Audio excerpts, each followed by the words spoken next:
herramienta para ampliar la mirada. Diálogos entre disciplinas para descubrir el mundo. Con vos estás ahí, en tu casa, en las aulas, con los y las docentes. Nuevas formas de conocer, Otros modos de aprender.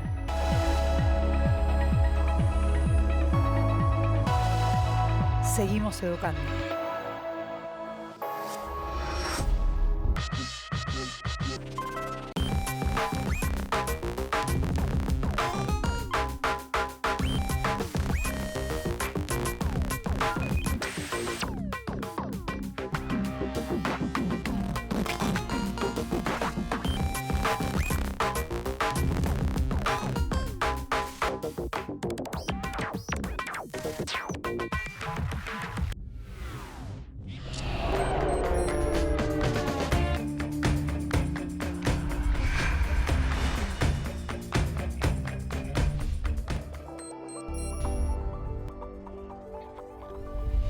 En mi carácter, unos días estoy muy alegre y súper arriba y otros me siento súper triste o enojada. Cambio también de cómo me veía antes, ahora cómo me veo, cambio también de cómo me visto, cortes de pelo, arreglarme, fotos, muchas cosas más. Pasen de grado, hacerme peinados, tengo mucho WhatsApp, hablo más con mi familia, leo más, armo historia. Cambios que más noté fueron un crecimiento del pelo, me mejoró el aspecto respecto a los granos, la altura. Cambio de voces, mi altura, cambio de mentalidad también, otra mentalidad. Noté bastante, por ejemplo, antes era más gordita y adelgacé y también me estiré demasiado. Yo siempre fui muy petiza, pero de unos años para acá me di cuenta que crecí un poquito, 2 centímetros nomás. Los cambios que tuve en el cuerpo han sido que me han crecido la barba, después por mi altura, algunas veces también por mi peso que subía, bajaba, también tema de la voz, antes tenía aguda, ahora tengo grave. Sí, por ejemplo en la ropa, antes me ponía cualquier tipo de ropa y ahora me pongo la ropa adecuada y a un estilo que esté a la moda. Después tema de vestimentas, ahora ropa más grande, ropa más chica y esas cosas. Mira novela, película, pintar y dibujar. Después también de las fotos, antes por ejemplo no nos sacábamos muchas fotos, ahora por ejemplo sí, por el tema de la pandemia, ahora estamos bien con eso y esas cosas.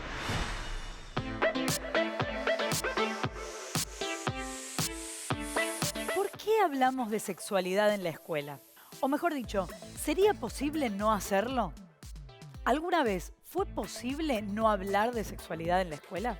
La sexualidad, como es concebida desde la Ley de Educación Sexual Integral, la ESI, abarca tanto aspectos biológicos como psicológicos, sociales, afectivos y éticos. Esto quiere decir que la sexualidad no tiene que ver solamente con la genitalidad de las personas. Por esto, la educación sexual integral no se limita a estudiar el aparato genital en la clase de biología o conocer sobre métodos anticonceptivos. Por supuesto que incluye esos temas, pero los excede. Según la Organización Mundial de la Salud, la OMS, la sexualidad se encuentra presente a lo largo de toda nuestra vida. Abarca el sexo, los cuerpos, los vínculos, las identidades de género, el placer, la intimidad, la reproducción y la orientación sexual. Un montón, ¿no? La sexualidad también se expresa a través de nuestros pensamientos, fantasías, deseos, creencias, conductas, prácticas y vínculos. Pero no todas estas dimensiones se manifiestan y se expresan al mismo tiempo.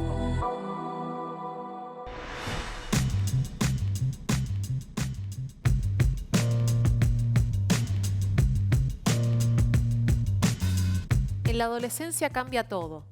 Y si hay alguien que sabe bien de eso, sos vos. Cambia tu cuerpo, lo que sentís, tus ganas de hacer y de no hacer, lo que querés y lo que no querés. Tu cuerpo te da muchas señales de esas transformaciones. te mirás al espejo y todos los días las ves. Pero vos seguís siendo el mismo o la misma. Lo raro es que estos cambios te pueden dar un poco de vergüenza o timidez. No sabes si al resto le pasa lo mismo, y menos si te van a entender. A estas dudas le sumás con quién hablar de todo esto nuevo, a quién consultar y con quiénes compartir estas emociones y curiosidades. ¿En la escuela? ¿Con tus compañeras y compañeros? ¿Con tus profesores? La escuela es un buen lugar para conocer y charlar sobre todos estos cambios. Si el cuerpo cambia, lo que te pasa cambia también. Lo que te pasa es como una revolución que abarca las emociones y los sentimientos que están relacionados con el cuerpo, los pensamientos y las actitudes. Por ejemplo, antes a lo mejor tenías ganas de compartir y abrazar a todo el mundo. Y ahora preferís no ver a nadie y pasar mucho tiempo sola o solo o al revés. También algo que cambia en la escuela y adentro de tu casa es cómo vos ves a los y las adultas. Antes eran los que sabían y tenían todas las respuestas. Ahora eso está en duda porque a veces ni vos sabés lo que te pasa. Y ni hablar las veces que sentís que las y los adultos no te entienden. Te irritan sus preguntas y no estás de acuerdo con las respuestas o soluciones que te proponen. Y todo esto se junta con que necesitas ser más independiente y tomar tus propias decisiones. Pero tomar decisiones por tu cuenta tampoco es una cosa tan simple. Por suerte, esto tampoco pasa de un día para el otro. Lleva un tiempo ir construyendo esta autonomía. Aprender a tomar las mejores decisiones tiene que ver con la información y con los conocimientos que vamos incorporando a medida que crecemos. La escuela nos puede dar muchas de esas herramientas. La sexualidad incluye el cariño, la alimentación, la lactancia, el baño y también todas las expectativas y mandatos en torno al género que se van transmitiendo. La escuela, los medios de comunicación y la familia van construyendo tradiciones, costumbres, reglas sobre cómo vestirnos y sobre cómo comportarnos. Y así van educando sexualmente a las niñas y a los niños en cada actividad cotidiana. Aunque nadie diga que eso es una clase de educación sexual, todo esto educa, transmite conocimientos y valores sobre la sexualidad. Si miramos un horario escolar de una escuela secundaria de hace unos años, o incluso ahora también, no vemos ninguna materia que diga educación sexual o algo parecido, ¿no? No está. Va, a ver.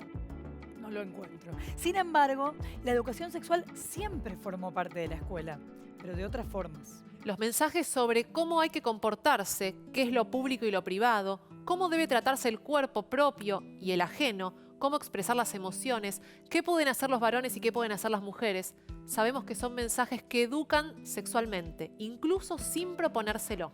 Y en la escuela pasa lo mismo. Claro, los contenidos escolares, la forma de organización de las clases, donde por ejemplo los varones juegan fútbol y las mujeres a otro deporte, donde los varones se visten con pantalones y las chicas con pollera, también la transmisión de la historia, con hechos protagonizados solo con próceres varones. Son elementos de una educación sexual que la escuela siempre transmitió sin ser consciente. Además, aunque se intentara no dejarla entrar, la sexualidad siempre estuvo y está presente en la escuela. Por ejemplo, en los embarazos adolescentes, las pintadas en los baños, los amores y desamores y las peleas entre distintos bandos. Entonces, las respuestas que la escuela da a esas cuestiones, decimos que también es educación sexual, porque la sexualidad es parte de la vida y entonces es parte de la escuela. Lo que se propone con la educación sexual integral es que los episodios que aparecen sorpresivamente no sean los únicos momentos donde estos temas sean tratados, sino que haya ya contenidos planificados al momento de abordarlos.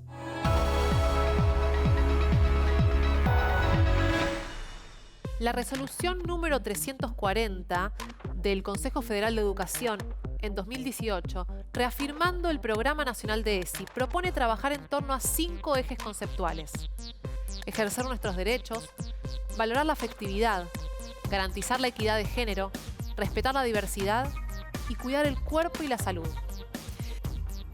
En el área de biología, por ejemplo, no hablamos solo de los métodos anticonceptivos como una lista a repetir, sino que podemos pensar en el Programa Nacional de Salud Sexual y Procreación Responsable, creado por la Ley 25.673, y cuáles son las funciones de los centros de salud comunitarios y a qué profesionales se puede consultar ahí. Igualmente, si trabajamos el contenido de la alimentación, podemos ir más allá del sistema digestivo y charlar sobre los estereotipos de belleza que muchas veces conducen a problemáticas como el trastorno de comportamiento alimentario. Cuestiones como la diferencia entre el sexo y el género también pueden tratarse desde la biología, porque vemos que nuestra identidad sexual no está determinada por los órganos sexuales ni por nuestros cromosomas. Si el sexo es un conjunto de atributos biológicos y el género es una construcción social, no hay nada biológico que los asocie de antemano. El género determina entonces lo que se espera, se permite y se valora en una mujer o en un hombre, en un contexto determinado, y varía según las épocas y las sociedades. Desde el área de ciencias sociales y de formación ética y ciudadana, también se abordan cuestiones relacionadas con la sexualidad en los contenidos curriculares específicos. Por ejemplo, estudiando cómo el voto femenino estuvo atravesado por las cuestiones de género y estereotipos. Cuando se habla de género se hace alusión a la construcción y a determinados modelos sociales en los cuales se establecen ciertas diferencias y ciertas jerarquías que dan cuenta de las desigualdades de género. En relación a esto, la exclusión del derecho a elegir y ser elegidas de las mujeres se basa en la diferencia socialmente construida entre varones y mujeres. Si revisamos el debate parlamentario sobre el sufragio femenino en nuestro país en 1947, sobre el derecho al voto de las mujeres, se expusieron para justificarlo como para rechazarlo diferentes ideas respecto al rol de la mujer y su papel en la sociedad y en la política. La concepción maternalista se impuso en el debate, tanto para defender la postura de que el lugar natural exclusivo de ella era el hogar y que no era bueno otorgarle el derecho al voto, como para defender la participación electoral femenina.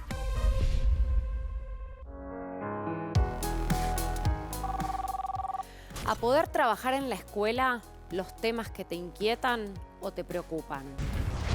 A recibir información sobre cómo cuidar el cuerpo y la salud. A tener vínculos saludables que te hagan bien. A que se respete tu identidad y tus elecciones. A saber que varones y mujeres deben tener las mismas oportunidades. A tomar decisiones aunque no coincidan con lo que los mandatos sociales y estereotipos imponen. A expresar tus emociones y sentimientos. A conocer y defender tus derechos.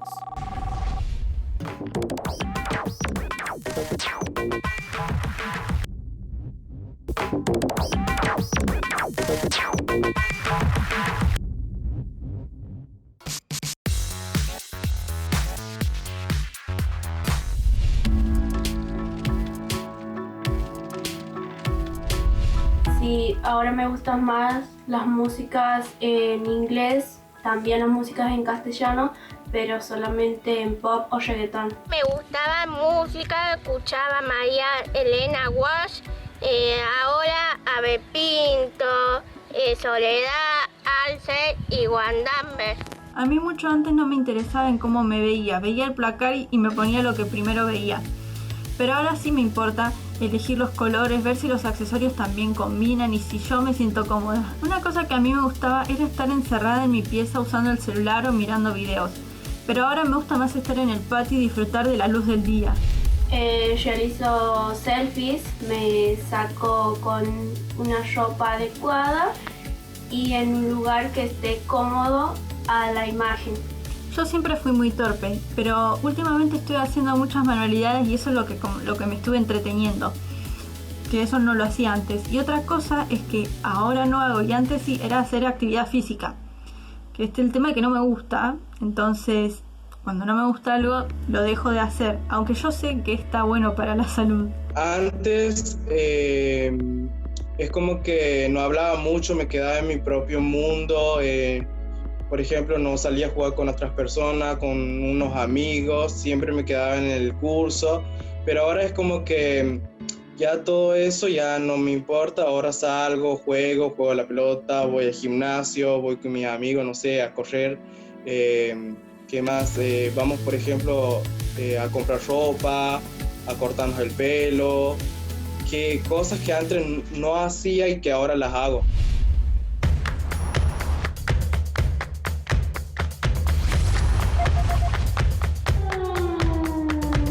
La ESI la aprovechás más en la secundaria. Depende. La ESI, en relación con la idea de sexualidad, plantea su trabajo desde el nivel inicial, es decir, que está presente desde el comienzo de la escolaridad. Pero no podemos negar que en la secundaria adquiere un sentido especial, tanto a nivel de los contenidos relacionados con el cuidado del cuerpo y de la salud, como con las cuestiones sociales que se ponen en juego en la construcción de la identidad. La sexualidad empieza en la pubertad.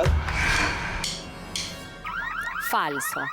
La sexualidad incluye una multiplicidad de dimensiones que se van transmitiendo desde nuestro nacimiento. Hablar de sexualidad en la escuela es un derecho. Verdadero. Sostenemos la ley de ESI y hablamos de sexualidad en la escuela, porque es un derecho de las y los adolescentes acceder a la información científica, clara y adecuada que les permita tomar más y mejores decisiones.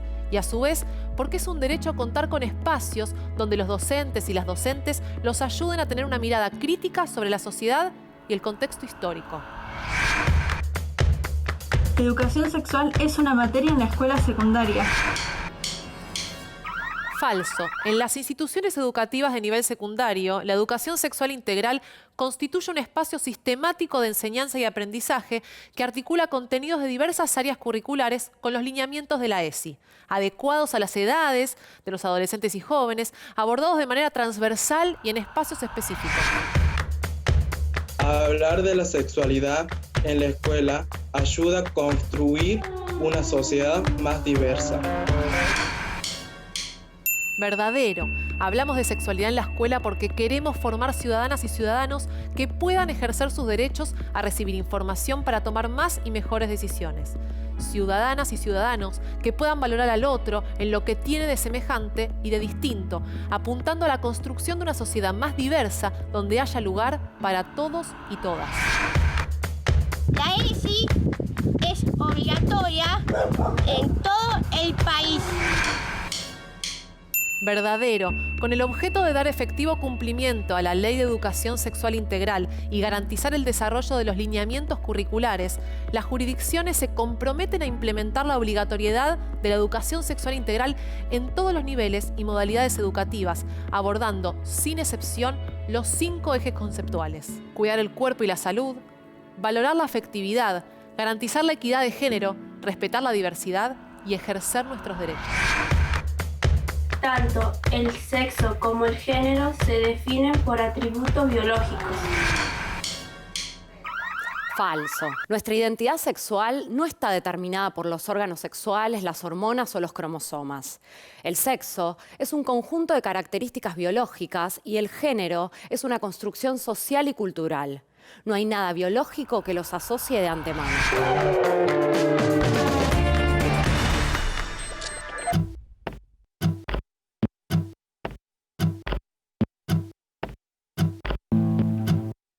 Las mujeres nos empezamos a desarrollar, aparece la primera menstruación. Bueno, otros cambios que hay también en los hombres es como que tienen la voz más potente, así. Crecimiento de vello por la testosterona. Te empezás a afeitar y es como que te crece el pelo. Es como que se nos agrandan los senos, empieza el crecimiento, la primera menstruación también. Y bueno, el crecimiento de todo el cuerpo. La cola también nos crece más. La transición entre la niñez y la adultez viene acompañada de importantes cambios físicos que empiezan entre los 10 y los 15 años. En las mujeres, los ovarios comienzan a producir estrógenos, lo que provoca que empiecen a desarrollarse los senos, crezca pelo en el pubis, se ensanchen las caderas y se inicie el ciclo menstrual. En los varones, los testículos comienzan a producir la hormona llamada testosterona y provocan el aumento del tamaño del pene, la producción de esperma, la aparición de pelo en el pubis, las axilas, los miembros y la cara, y el cambio de la voz. Hay chicos a los cuales esos cambios los inhibe, o sea, como que se cierran en sí o les da vergüenza mostrarse. y bueno, y se ocultan de lo demás, se alejan. Se agrega la aparición también violenta de la ilusión que muchas veces los medios de comunicación, a través de la publicidad, de la televisión, ofrecen como imágenes prefabricadas de belleza, de fácil acceso. Me parece que es importante en ese sentido estar advertidos de la tentación que pueden generar estas ideas de cuerpo o cuerpos ideales frente a una situación que de por sí es de ausencia de representaciones para lo que está ocurriendo en el plano corporal. El cuerpo es el reservorio de sensaciones, de emociones, de gustos, de placeres, de algunos dolores también. Y ese cuerpo nos va a acompañar toda la vida. Es muy importante amigarnos con el cuerpo, cuidarlo, protegerlo, es nuestro contacto con el mundo. Hay temas, como por ejemplo la sexualidad, que son muy difíciles de hablar o que incluso se consideran un tabú. También muchos de estos temas están atravesados por los mitos y las falsas creencias. Por esto, es importantísimo que siempre tengas información confiable. Hay muchos datos en Internet y las redes sociales, pero no todo eso que hay es confiable y de calidad. Algunas de las creencias falsas más comunes sobre las relaciones sexuales ya se consideran mitos. Pero ojo, porque todavía las podemos encontrar en ciertos mensajes que circulan. Seguro que varias de estas te suenan. Mientras estás menstruando, no podés bañarte ni hacer deportes. Con la primera menstruación, te convertís en señorita. El VIH se puede transmitir por besarse. Todas las mujeres sueñan con ser madres. Llorar no es cosa de hombres.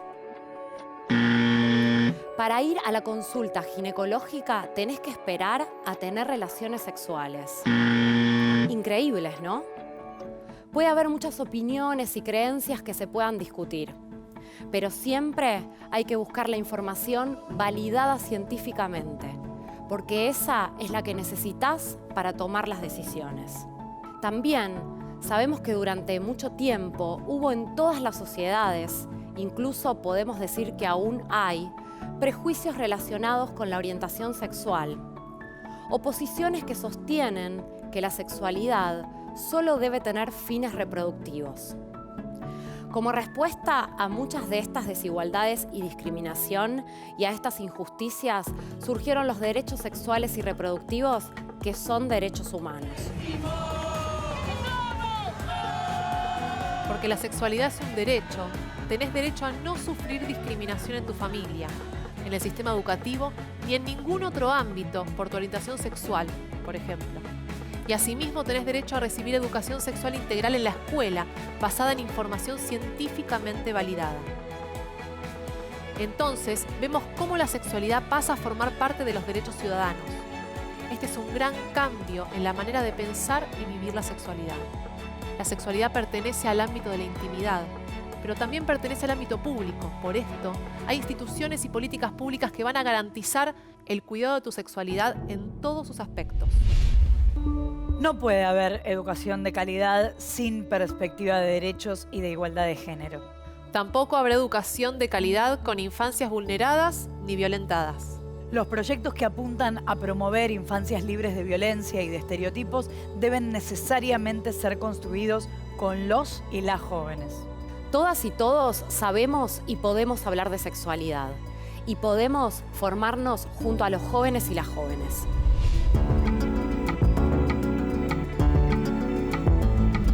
GPS es un grupo de promotores de educación sexual integral. Es un movimiento de jóvenes que busca la revolución de espacios, de mentes, a través de jóvenes, educadores, de personas en el territorio, utilizando las voces que fueron y que siguen siendo calladas.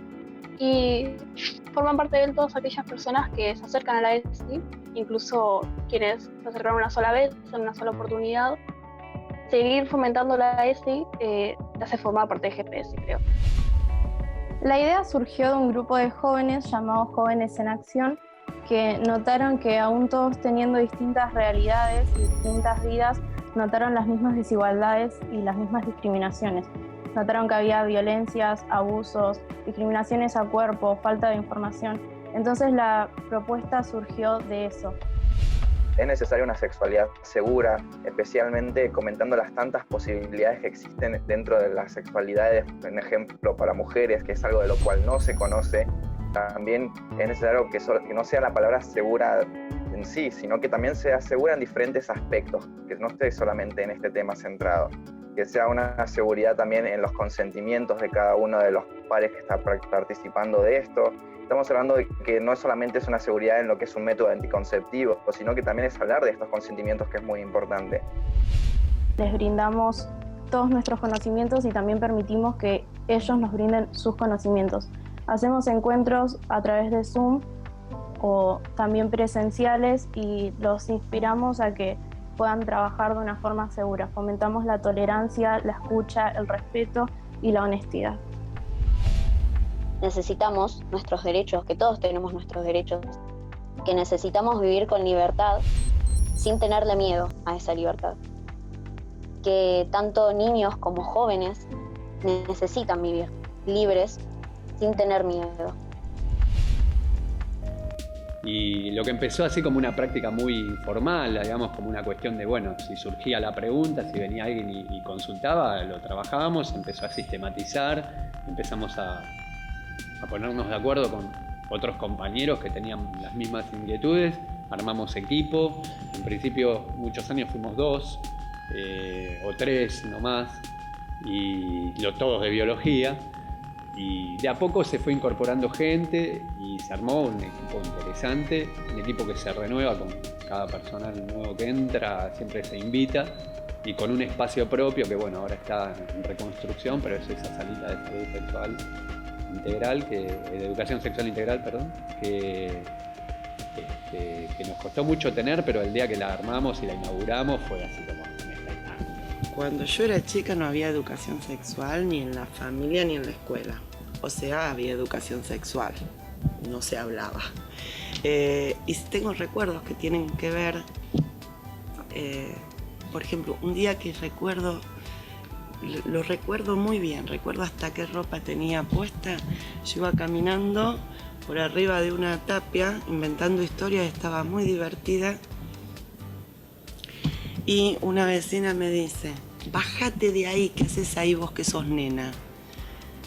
Y yo en ese momento sentí que había un mundo entero muy divertido al que no podía acceder. Es más, me acuerdo que me senté y pensaba, pero cuando yo sea hombre, ya van a ver.